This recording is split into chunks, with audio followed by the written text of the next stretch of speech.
Hi, this is Vasanth. Actually నేను anchor కాదు, కాకపోతే ఈ మధ్యన అందరికంటే యాంకర్స్కి ఎక్కువ పేరు వస్తుందని సరే ఒక ఇంటర్వ్యూకి నేను కూడా యాంకర్గా తయారవుతాను ఫిక్స్ ఇంటర్వ్యూకి వచ్చాం. సరదాగా కాసేపు మీతో మాట్లాడాలి. తెలుగు వన్లో చిట్ చాట్ ఇది వైశాఖం టీంతో. సో మనకి ఇక్కడ ఉన్నారు Harish and Avantika, heroines, and సోంపు. ఈ సినిమా తర్వాత అందరూ హీరో ఫ్యాన్స్ ఇతనికి ఫ్యాన్స్ అయిపోతారేమో అంత బాగా చేశాడని చెప్తున్నారు. సో మనం ఇప్పుడు ఇంటర్వ్యూ స్టార్ట్ చేద్దాం. హరీష్, ఇది మీ ఫస్ట్ సినిమా, అసలు ఎలా ఉంది, ఏంటి మీ కాన్ఫిడెన్స్? మీ సినిమాకి మేము వచ్చి ఎందుకు చూడాలి? మేము డెఫినెట్గా మీరు ఈ సినిమా చూడకపోతే ఒక మంచి సినిమా మిస్ అవుతారని నా ఫీలింగ్. ఎందుకంటే దీంట్లో డీజే వసంత్ గారి music the biggest asset first మేము చెప్పుకోవాలంటే. అండ్ స్టోరీ అనేది చాలా స్ట్రాంగ్ అండి సినిమా, మీకు తెలిసిందే. సో దాన్ని బట్టి మీరు అంత పెద్ద అందరికి హమ్ అయ్యే మ్యూజిక్ ఇచ్చారు. అండ్ ప్రతి ఒక్క జోనర్కి నచ్చే సాంగ్స్ ఉన్నాయి మన దాంట్లో. లేదు, యాక్చువల్లీ మీది కూడా ఏదో ఫస్ట్ సినిమా ఆర్టిస్ట్ చేస్తున్నట్టుగా నాకు ఎక్కడ అనిపించలేదు. ఎందుకంటే నేను సినిమా అంటే మీకంటే ఎక్కువసార్లు నేనే చూస్తాను. రీ రికార్డింగ్ చేసినప్పుడు పదే అదే సీన్ మళ్ళీ చూస్తాను. చాలా మెచ్యూర్డ్గా ఉంది మీ యాక్టింగ్. అంటే ఇంతకుముందు ఏదైనా యాక్టింగ్ నేర్చుకున్నారా? యాక్టింగ్ నేర్చుకోలేదండి, ఇంతకుముందు సినిమా చేశాను. Okay then super. And Avantika, you also first movie in Telugu? No, I've done one movie before. Oh, which movie? Maya, Neelakanta Garis. But this is my first proper launch commercial outing. Oh, solo. మీరు కూడా చాలా బాగా చేశారు సినిమాలో. Actually మీ ఇద్దరికి బాగా chemistry work out అయింది అనుకుంటున్నాను నేను. ఎందుకంటే మీ ఇద్దరికి కెమిస్ట్రీ వర్కౌట్ అవుతుంది. దగ్గర నుంచి మీరే చూసారు, మీకే తెలియాలి. అంటే దగ్గర నుంచి కాదు, సినిమాలో చూసాను, ఇప్పుడు కూడా చూస్తున్నా కదా, బాగానే ఉంది. ఇది దగ్గర అంటే ఈ దగ్గర కాదండి, ఆర్ఆర్ చేసేటప్పుడు చాలా బాగా చేశారు మీరు. అంటే ఆడియన్స్ కి ఇంకేమైనా వైశాఖం గురించి కొంచెం, మేము ఫ్రైడే మార్నింగ్ మీ సినిమాకి రావాలంటే మీరు మాకు ఇచ్చే అష్యూరెన్స్ ఏంటి? డెఫినెట్ గా అండి, ఇది ఒక fresh love story with family back drop అండి. ఓకే, అంటే ఇది అలా అని చెప్పి నాట్ ఓన్లీ లవ్ స్టోరీ, దీంట్లో ఫ్యామిలీ ఎమోషన్ ఉంది, ఫ్యామిలీ ఫీలింగ్స్ ఉన్నాయి, ఫ్యామిలీ లవ్ ఉంది, అండ్ వాల్యూస్ ఉన్నాయి, అండ్ ఎథిక్స్. ఈ మధ్యన చాలా అవి మనం మిస్ అవుతున్నాం అన్నమాట. మనం కావాలని అంటే బిజీ లైఫ్ అయిపోయి ఒకరు మిస్ అవుతూ కొన్ని ఎథిక్స్ మర్చిపోయి చేస్తూ ఉంటాం. అదే ఇది చెప్పలేదు ఏంటని నేను ఇందులో మంచి పాటలు కూడా ఉన్నాయి. మూవీలోకి ఎంటర్ అయిపోయిన తర్వాత సాంగ్స్ ట్యూన్స్ ఓకే అవుతున్నాయి అని చెప్పి ఒక్కొక్కటి వినిపించినప్పుడు ఫస్ట్ నాకు వైశాఖం థీమ్ సాంగ్ వినిపించారు. విన్న వెంటనే చాలా బాగుంది, అసలు ఇదేంటి అంటే ఒక పాజిటివ్ ఫీలింగ్ వచ్చేసింది సినిమాలో. చాలా హ్యాపీ ఫీల్ అయ్యాను. సో భానుమతి షాక్ అయ్యాను, నా సినిమా సాంగ్ అయ్యిందని. ఆ తర్వాత దగ్గరగా రొమాంటిక్ సాంగ్, బాగా రొమాన్స్ వేయాలా అని అనుకున్నాను. ఆ తర్వాత మెయిన్ టీజింగ్ సాంగ్ విని ఏంటిది అసలు మన సినిమా సాంగ్స్లో లేవే, ఏంటి కరెక్టేనా మ్యామ్ మనకు పంపించేది అని అనుకున్నాం అనమాట. సో ఎప్పుడైతే కంట్రీ చిలక అని ఫాస్ట్ బీట్ చేస్తున్నామని అన్నారో, చేసి వచ్చిన తర్వాత ఆ ట్యూన్ నాకు వినిపించినప్పుడు మ్యామ్ నాకు నిజంగా అయితే నేను షాక్ అయ్యి నేను తిట్టుకున్నాను. డీజే వసంత్ గారిని తిట్టుకున్నాను. ఎందుకని? ఏంటి అసలు ఇది, దీనికి అసలు ఎలా డాన్స్ చేస్తాము ఏంటి, ఎవరికో ఎన్టీఆర్ గారికి ఇవ్వాల్సిన సాంగ్ లేదంటే పెద్ద హీరోకి ఇవ్వాల్సిన సాంగ్, అసలు ఎందుకు ఈయన భయపడలేదా మేము చేస్తామా లేదా అని చెప్పి. యాక్చువల్ మేడం ఇదే ప్రశ్న నన్ను అడిగారు, మీరు చాలా డౌట్ పడుతున్నారు కదా ఈ సాంగ్స్ ఎలా తీస్తామని. అంటే నేను లేదండి అసలు నాకేం డౌట్ లేదని అన్నాను, కానీ లోపల అయితే ఒక చిన్న డౌట్ ఉంది. అంటే ఎస్పెషల్లీ ఇప్పుడు అన్న కంట్రీ చిల్లక సాంగ్ కదా, ఎందుకంటే చాలా ఫాస్ట్ నెంబరు, చాలా కమర్షియల్ గా ఉంటది సాంగ్. సో మీరు న్యూ కమర్ యాక్చువల్లీ, అంటే అప్కమింగ్. సో ఎలా చేస్తారు అంటే మీది అంతకుముందు నేను పెర్ఫార్మెన్స్ చూశాను, కానీ ఒక సీన్ లో డాన్స్ చూడలేదు. సో ఈ పాట ఏమైనా పులిహార అయిపోద్దా అనుకున్నా. అట్నుంచి కజకిస్తాన్ నుంచి వచ్చి చూపించాక నిజంగా హ్యాట్స్ ఆఫ్, చాలా బాగా చేశారు డాన్స్, చాలా బాగా చేశారు. మీ ఇద్దరు కోఆర్డినేషన్ బాగుంది, మీతో శేఖర్ మాస్టర్ చేయించిన విధానం చాలా బాగుంది. మాకు ఫస్ట్ మాకు వచ్చిన కాంప్లిమెంట్ డాన్స్ అంటే ఫస్ట్ మీరు ఇచ్చింది. ఎప్పుడైతే మీరు సాంగ్స్ చూసి మీరు అంటే నేను బేసిక్గా టాకీ పాట అయితే మ్యామ్ అని అనుకుంటా ఉంది, సాంగ్స్ అయితే మాస్టరు అండ్ మ్యూజిక్ డైరెక్టర్. అంటే వాళ్ళు ఒక విజువల్తో ఊహించుకుని ట్యూన్స్ చేస్తూ ఉంటారు. సో విజువల్స్ పరంగా మేము వెళ్ళిపోయాం. సో అక్కడ పాస్ అయిపోయాం.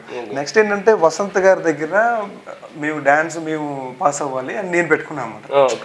భయపడుతూ ఉన్నా ఈయన ఎప్పుడు చూస్తారు ఏంటి అని. నాకు తెలియకుండా మీరు చూసారు, చూసి వచ్చిన తర్వాత ఫోన్ చేసి మీరు నాకు ఇలా చాలా ది బెస్ట్ కాంప్లిమెంట్ ఇచ్చారు. నిజంగా నాకు బాగున్నాయి. అంటే నేను మ్యూజిక్ చేశాను, మీరు హీరోగా చేస్తున్నారని మిమ్మల్ని పొగడక్కర్లేదు, ఎందుకంటే సినిమా కూడా అయిపోయింది, నా పేమెంట్ అంతా ఇచ్చేసారు. ఆటోలో విన్నప్పుడు అసలు ఈ సాంగ్ అసలు అది అనుకున్నాను, చాలా మంచి. తర్వాత ఆడియో చూసాక చాలా బాగుంది. మీ ఇద్దరు కోఆర్డినేషన్ చాలా బాగా నచ్చింది సాంగ్ లో. అన్ని పాటలు చాలా బాగా తీశారు. ఇప్పటిదాకా ఆ కంట్రీలో ఎవరు తీయలేదు, మనమే ఫస్ట్ ఈ సినిమా అన్నారు, దానికి న్యాయం చేశారు. సో నాకు పాటలన్నీ అంటే విజువల్స్ చాలా బాగా నచ్చాయి. నేను ఏదంటే మొత్తం లేదు పిండినా మీరు చేయాలి, వాళ్ళు చేయించాలి, వాళ్ళకి అంత ఓపిక ఉండాలి. మెయిన్ డైరెక్టర్ గారు అంత ఓపికగా చూస్తున్నారు, ప్రొడ్యూసర్ గారు అంత స్పెండ్ చేశారు. యాక్చువల్లీ ఈ చిన్న సినిమాకి మనం కజకిస్తాన్ వెళ్ళి అక్కడ ఒక ₹1 ఖర్చు పెట్టాల్సిన అవసరం లేదు మనకి. సో అంత బాగా తీశారు, నిజంగా అది ఆన్ స్క్రీన్ కనిపిస్తుంది. సో ఇంకా సంపు, మీకు ఈ సినిమాలో ఛాన్స్ రాకపోయి ఉంటే ఏం చేసేవారు? నేను రాకపోయి ఉంటే అడుక్కునేవాడిని క్యారెక్టర్ల కోసం. డైలీ తిరుగుతూ ఉంటే ఒకసారి మేడం చూసి ఒకసారి ఆఫీస్కి వచ్చి కలవమని చెప్పింది.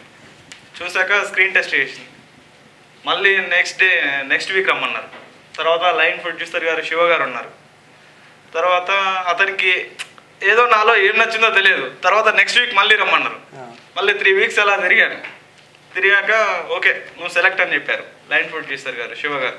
ఏదైనా ఒక డైలాగ్ చెప్పరాదు? పాను అయినా దాని తల్లో పేను అయినా నేను దిగనంత వరకే once I step in history repeat. అది మీరు ఎప్పుడన్నా సంపూర్ణేష్ బాబు గారిని కలిసారా? కలిసాం. సంపూర్ణేష్ బాబు గారు మిమ్మల్ని ఏమన్నారు? మా తమ్ముళ్ళ ఉన్నారన్నారు. సరే భయ మీ తమ్ముళ్ళ అయింది, మీ తమ్ముడే అనుకోండి అని చెప్పాను. ఫస్ట్ కొబ్బరిమంటలో యాక్ట్ చేశాను. చేశారా? చేశాను. ఓకే. సంపుకి అబ్బాయిగా చేశాను, ప్లస్ సంపుకి డూప్గా చేయమన్నారు. కొన్ని సీన్లు చేశాను. తర్వాత నేను ఛానల్లో చేయడం వల్ల కొద్దిగా వెళ్ళలేకపోయాను. నాకు వైశాఖం సినిమా వచ్చింది. ఆ వైశాఖం సినిమా నుంచి ఇలా చేస్తూ వచ్చాను. అయితే ఇప్పుడు సంపూర్ణేష్ బాబు గారు ఆల్రెడీ మాకు ఇండస్ట్రీలో ఉన్నారు, అందరికీ తెలుసు. తెలుసు మీరు ఆయనలాగే ఉంటారని చాలా మంది అంటారు, అలాగే ఉంటారు. అయ్యా ఇప్పటికి బయటకు వెళ్తే కూడా సెల్ఫీలు దిగుతుంటారు. సో ఆయనకి మీకు ఏంటి డిఫరెన్స్? ఆయనకి మ్యారేజ్ అయింది, నాకు మ్యారేజ్ కాలేదు. అవంతిగా ఈ మూవీలో నీకు యాక్ట్ చేసిన experience, how you felt? Experience చాలా చాలా బాగుంది. అండ్ మంచి ఆర్టిస్ట్ ఉంది ఈ మూవీకి, అండ్ మంచి మ్యూజిక్ ఉన్నాయి, రొమాన్స్ ఉన్నాయి, everything. And the best part is that it was like a family. No, we all got along. Like every time anybody came on set, no negativity, no ego issues, nothing. We worked with a lot of positivity. We just knew we were making a special film, so let's make it better every time. Even when the conditions were difficult, when we were shooting, you don't know how it happened there. Both of us, we were frozen. Shekhar Master used to yell at us like, why you're not giving expressions, and our faces were frozen. But then he used to like encourage me, I used to encourage him, and then the product came out and everybody's liking it. Director gurinchi edana so Jaya ma'am is chala strong and opinionated, in media she's this lady dynamic director. She is very particular, she is very strict when it comes to scenes. Before every important scene I used to get a call from her one night before. So when I get a call in the night means very very important scene tomorrow, and she used to be like, darling, tomorrow is a whistle worthy scene, so it has to be so good that people whistle in the theater, so I knew that I had to prepare a lot for it. The moment she's done, you're done shooting, she's so motherly. She'll actually look after you every day. Naaku ante very motherly and andarki and very considerate of feelings. Like if you're in a bad mood, she'll know. She'll actually know that, okay, darling, we have an emotional scene, okay, if you're not feeling well, we'll postpone it. Nobody does that, Yeah. And best part, she gives you food. So even till now, because naku home food chala nachindi, and hotels I've been staying for too long, so I told her once, I remember, till now, even for promotions, I get dabba from her, breakfast, lunch, dinner, home cooked meal. lunch box. So it's like home, because when you come from a different background, different language, it's very difficult. And then suddenly people accept you and give you so much love, and that's when you feel at home and you want to give it your 500%. Okay. So that's how she is. Vaisakham ఎలా జరిగింది? వైశాఖం అంటే spring season కదా, అలాగే జరిగింది. ఎందుకంటే నా పేరు కూడా వసంత్, నాలోనే కొంచెం వసంతం ఉంది. సో ఈ వసంతాన్ని వైశాఖంతో మిక్స్ చేసి పాటలన్నీ చాలా చాలా నీట్ గా, చాలా రిచ్ గా, ఫ్రెష్ గా వచ్చాయి. మెయిన్ మీరు అంతకుముందు పెద్ద సినిమాలు చేశాను. ఈ వైశాఖం అన్నది మీకు ఎలా వచ్చిందండి? మేడం నేనే కలిసాను, వేరే ఫ్రెండ్ ఒక ఆయన చెప్పాడు. కలిసాక కూడా తర్వాత ఒక 4-5 months తర్వాత మేడం నాకు ఫోన్ చేశారు సినిమా చేద్దాం. రాజు గారు కలిశారు. రాజు గారు కలిసి మరి ఎలా అండి మేము చిన్నగా చేసుకుంటాం అన్నారు. ఊరికే అప్పుడు అన్నారు, తర్వాత ఏం లేదు, పెద్దగానే ఇచ్చారు. నేను అన్నాను, సార్ మీరు మీ ఇష్టం సార్, నేను రెమ్యునరేషన్ ఏం అడగట్లేదు, నాకు మీ దగ్గర వర్క్ చేయాలని ఉంది, జయ మేడంతో వర్క్ చేయాలని ఉంది, ఎందుకంటే మీవన్నీ క్లీన్ మూవీస్, సో నాకు లవ్ స్టోరీ చేయాల్సిన అవసరం కూడా ఉంది ఇప్పుడు నా కెరీర్కి, నాకు ఒక అవకాశం ఉండని నేను అడిగాను. సో అలా వైశాఖం నా చేతికి వచ్చింది. వాళ్ళే ఫోన్ చేశారు యాక్చువల్లీ, గుర్తుపెట్టుకొని ఒక 3-4 months తర్వాత మూవీ స్టార్ట్ చేస్తున్నాం అని ఫోన్ చేశారు. తెలంగాణ అడ్వాన్స్ ఇచ్చారు, జోబులో పెట్టుకుని వచ్చేసాను. అది ఎంత ఇస్తారో ఎంత వాళ్ళు డిసైడ్ చేశారని నాకు తెలీదు, బట్ నేను ఎక్స్పెక్ట్ చేసిన దానికంటే ఎక్కువ ఇచ్చాను. సూపర్. అండ్ ఈ సినిమా కాస్టింగ్ చేయకముందే మీరు ట్యూన్స్ చేశారని? హీరోకో హీరోయిన్కో పాట చేయలేదండి వైశాఖంకి. వైశాఖం కథకి పాటలు చేశారు. సో నాకు వైశాఖం అనేది ఒక కొత్త వాళ్ళతో తీస్తారన్నది ముందే నాకు మేడం చెప్పారు. అంటే దీని ముందు వేరే ఇంకో సినిమా అనుకున్నాం, దానికి వేరే హీరోలు చెప్పారు, బట్ ఈ సినిమాకి అయితే 99% కొత్త వాళ్ళతోనే చేస్తామని ముందే నాకు తెలుసు. సో నేను చేసిన పాట కూడా ఆ సిచ్యువేషన్లో, ఈ పర్టికులర్ మూవీలో అన్ని పాటలు సిచ్యువేషన్ నుంచి వచ్చే పాటలే, కథలోంచి ట్రావెల్ అయ్యే పాటలే, ఏది విడిగా ఉండదు. ఒక్క కంట్రీ చిలక మాత్రం ఒక కమర్షియల్ సాంగ్ ఉంది. సో అది కూడా అవసరం యాక్చువల్లీ, అక్కడ రిలాక్సేషన్ కావాలి ఆడియన్స్ కాబట్టి. సాంగ్ లిరిక్స్ రాశారు మీరు ఇన్ఫ్లుయెన్స్ అయ్యి? ఏ విషయంలోనే వదిలేదు లేదా, ప్రార్థిస్తాను. అవును, ఈ అమ్మాయితో పాడిద్దాం. కాదు, పాడిద్దాం. బేసిక్గా మీకు అమ్మాయిలు అంటే చిరాక, లేదా అసలు ట్యూన్ ఎక్కడి నుంచి పుట్టింది అది మీకు? అంటే లవ్ లో ఏమైనా ఫెయిల్ అయ్యారా? మీరు ఏమైనా ఫెయిల్ అయ్యారా లేకపోతే ఏంటి? లవ్ లో ఫెయిల్ ఏం లేదండి, అంటే అమ్మాయిల మీద కూడా పెద్ద కోపమైన లేదని చెప్పండి సార్. ముందు కెమెరా పెట్టి నిజం చెప్పండి, ఎవడైనా చెప్తాడా? ఆ రోజుల్లో మరి అలా జరిగిపోయింది. కాలేజీలో అంటే స్కూల్లో అయితే ఆ పాట మాత్రం అంటే హీరోకి ఒక ఇంట్రో కావాలి యాక్చువల్లీ. ఇంట్రో కావాలన్న డిస్కషన్ నుంచి ఆ డిస్కషన్ స్టార్ట్ అయ్యి దాంట్లోంచి వచ్చిన పాట అది. మేడం అన్నారు ఏదైనా కొత్తగా అంటే తను పొగిడేసుకోవటం కానీ అలాంటి రెగ్యులర్ గా కాకుండా ఏదైనా ఆలోచించండి అంటే ఈ కాన్సెప్ట్ చెప్తాను. మీరు ఇంతకుముందు స్కూల్లో ఎవరినో లవ్ చేసి ఉంటే ఆ సాంగ్ తీసుకొచ్చి మేడం చూపించి ఓకే అబ్బా ఇప్పుడే రాసారా అన్నట్టు అనిపిస్తుంది.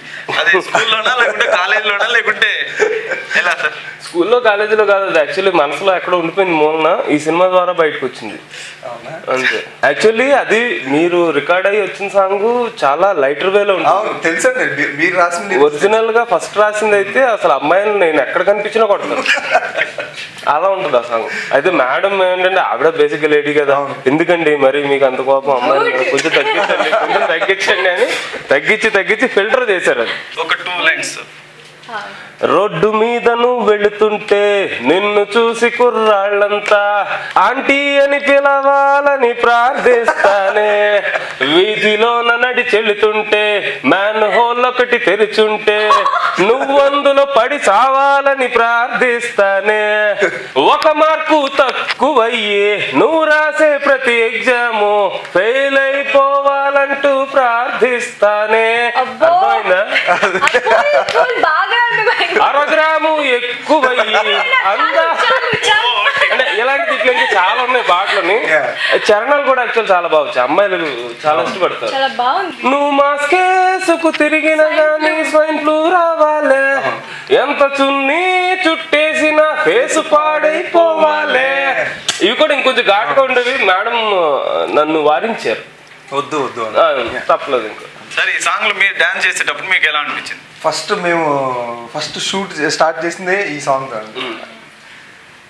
ఎండ్లో మార్చ్. శేఖర్ మాస్టర్ ఏమో పెద్ద మాస్టర్, మ్యామ్ ఏమో పెద్ద డైరెక్టర్.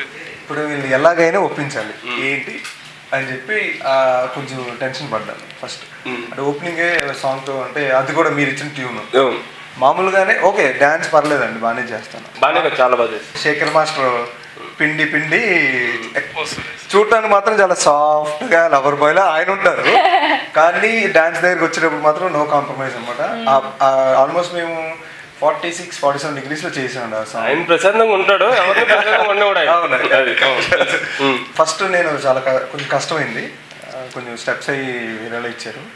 ఆ తర్వాత ఆయన ఇచ్చింది చేసేస్తున్నా, బట్ ఎక్కడో ఏదో మిస్ అవుతుంది, అంటే కనెక్టింగ్ అనమాట. సరే ఇలా కాదని చెప్పి నన్ను చూసి నాకు తగ్గట్టు మాస్టర్ అది మార్చివ్వరండి, చిన్న చిన్న చేంజ్. సో అక్కడి నుంచి అలా వెళ్ళిపోతా వచ్చింది. అలా మిమ్మల్ని హీరో తిడుతూ సాంగ్ పాడుతుంటే మీకు ఎలా ఫీల్ అవుతున్నారు, ఎలా ఫీల్ అయ్యారు? Actually, first I didn't understand the meaning of the words. Okay, so I just went and Shekhar master telling him give this expression, give that expression, and then I went and I said, tell me the meaning of every word. I was so angry after I got to know meaning, and I was like, then it naturally came out. Okay. And that the first day of shoot, so we had just met. So first romantic film, and our introduction is ki I hope she she gets caught while she's with a boyfriend, I hope she fails, and this is how we met. So first 3 days we didn't talk to each other. First 3 days we didn't talk to each other. నా పాట ఇద్దరు నా పాట ఒక ఆమె కోపం తెప్పించి all expressions, everything has come out naturally, it's all organic. ఇది అందరి మగాళ్ళలో ఉండేదే, మనం చెప్పామంతే. ట్రూ. మీరు సింగర్స్తో ఎప్పుడు పాడిస్తూ ఉంటారు కదా, అండ్ డైలాగ్స్ కూడా చెప్పిస్తూ ఉంటారు. మన హీరోయిన్ పాడుతుందని మీకు తెలుసా? తను బాగా పాడుతుందని విన్నాను ఒక ఇంటర్వ్యూలో, తర్వాత మేడం కూడా చెప్పారు, ఎవరు మన డైరెక్టర్ గారు. సో నాకు యాక్చువల్లీ ఈవినింగ్ ఒక కంపోజింగ్ ఉంది, నేను చాలా ఫ్రెష్గా వెళ్ళాలి అక్కడ, అంటే ఇక్కడ భయపడకూడదు, అలా పాడాలి. లేదు ఒకసారి పాడండి, మనం టెస్ట్ చేద్దాం. ఓకే, సో ఇప్పుడు భానుమతి మా కోసం ఓ పాట పాడాలి, అది కూడా భానుమతి పాటే. ఓకే, బీట్ ఇక్కడ ఏం లేదు, కొట్టడానికి పర్లేదు. కొత్తగా ఉందే, హాయిగా ఉందే, ఒళ్ళు మొత్తం స్ప్రింగ్ లాగా స్వింగ్ అవుతుందే, లవ్కి ఎవరెస్టే ఎక్కినట్టుందే, హార్ట్ కైటు నింగి హైటు తాకినట్టుందే, సెల్ ఫోన్లో సెల్ఫీలే నిలా మారనే, మిర్రర్లే ఎర్రర్లే నిన్నే చూపెనే, భానుమతి భానుమతి భానుమతి, నిన్ను చూసి పోనాదే అందుమతి, భానుమతి భానుమతి భానుమతి. ఈ అమ్మాయితో 10 ఏళ్ళకి హరీష్ గారు చాలా బాగా పాడతారు సార్.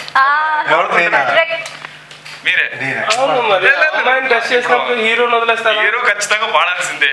తిట్టుకోతే ఏ కలర్ఫుల్ రింగ్స్ లేకుండా, బ్యూటిఫుల్ థాట్స్ రాకుండా, నీ లైఫే డ్రై అవ్వాలని ప్రార్థిస్తానే, ఓ ముద్దు ముచ్చటే లేకుండా, ఏ ప్రేమ లేఖలు రాకుండా, నీ టీనేజ్ ఫ్రై అవ్వాలని ప్రార్థిస్తానే, ఒక మార్కు తక్కువయ్యి నువ్వు రాసే ప్రతి ఎగ్జాము ఫెయిల్ అయిపోవాలంటూ ప్రార్థిస్తానే, అరగ్రాము ఎక్కువయ్యి అందాల పోటీలో నువ్వు ఓడిపోవాలంటూ ప్రార్థిస్తానే.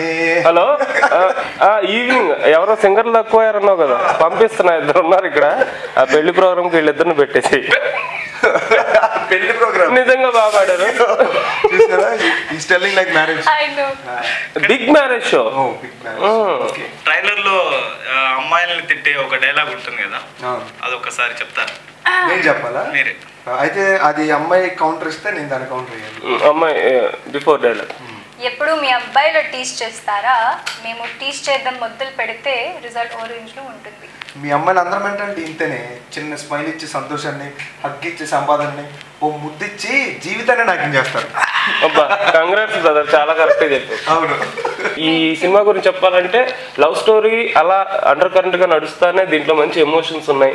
మన ఇంటి పక్కన జరుగుతున్న కథలాగా, మన ఇంటి ఎదురుగా ఉన్న ఇంట్లో జరుగుతున్న కథలా ఉంటుంది తప్పితే ఇది ఎక్కడి నుంచో కొత్తగా ఒక సినిమా చూస్తున్నాం, ఒక డ్రామా చూస్తున్నాం, ఇదేంటో అయోమయం అలాంటి ఫీలింగ్స్ ఏమి ఉండవు. ఇప్పుడు మన లైఫ్ కూడా ఎలా తయారైందంటే రోజుకు 3 సార్లు ఆకలి గుర్తొస్తుంది కానీ ఒకసారి కూడా అమ్మ గుర్తురాదు, అంత బిజీ అయిపోయాం మనం, ఎందుకో నాకు తెలియదు. సో అలాంటి చిన్న చిన్న సంతోషాలు, చిన్న చిన్న ఎమోషన్స్ ని పట్టుకుని ఒక అద్భుతమైన సినిమా చేశారు జయ మేడం.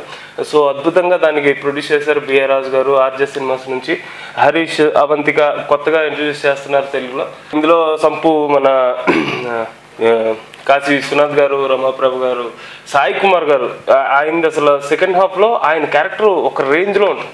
సో ఇవన్నీ ప్యాక్ చేసి ఒక ఫుల్ మీల్స్గా మీ ముందుకు తెస్తున్నాం. నెక్స్ట్ వీక్ శుక్రవారం డెఫినెట్గా మీరందరూ వచ్చి మమ్మల్ని అందరినీ ఆశీర్వదిస్తారని కోరుకుంటున్నాం. Thank you. వైశాఖ మూవీతో మీ ముందుకు వస్తున్నాను. ఈ ఫ్రైడే 21st మీ ముందుకు వస్తున్నాం. సో డెఫినెట్గా ఈ సినిమా చూడండి. ఒక మంచి సినిమా చాలా రోజుల తర్వాత మీ ముందుకి మేము తెచ్చాము. సో డెఫినెట్గా ఇది మీ అందరికీ నచ్చుతుంది. ఎందుకంటే మీరు సినిమా చూసినంతసేపు ఏదో ఒక మన థియేటర్లో కూర్చొని ఒక సినిమా చూస్తున్నట్టు అనిపించదండి. బికాస్ ప్రతి ఒక్క క్యారెక్టర్తో మనం కూర్చున్న ఆడియన్స్ మనం చూసినంతసేపు అది కనెక్ట్ అవుతామండి. ఏదో పక్కన ఇంట్లో జరిగిన దానిలాగా, లేదంటే మన ఫ్రెండ్స్కి విన్నట్టు, లేదంటే మన ఆపోజిట్ పీపుల్కి జరిగినట్టు, ఏదో మనం విన్నట్టే, లేదంటే మన ఎక్స్పీరియన్స్ చేసినట్టే ఉంది. ప్రతి ఒక్క క్యారెక్టర్ ప్రతి ఒక్క జోనర్కి నచ్చే సినిమా అండి. ప్రతి ఒక్క జోనర్కి నచ్చే సాంగ్స్, ప్రతి super visuals and new pair.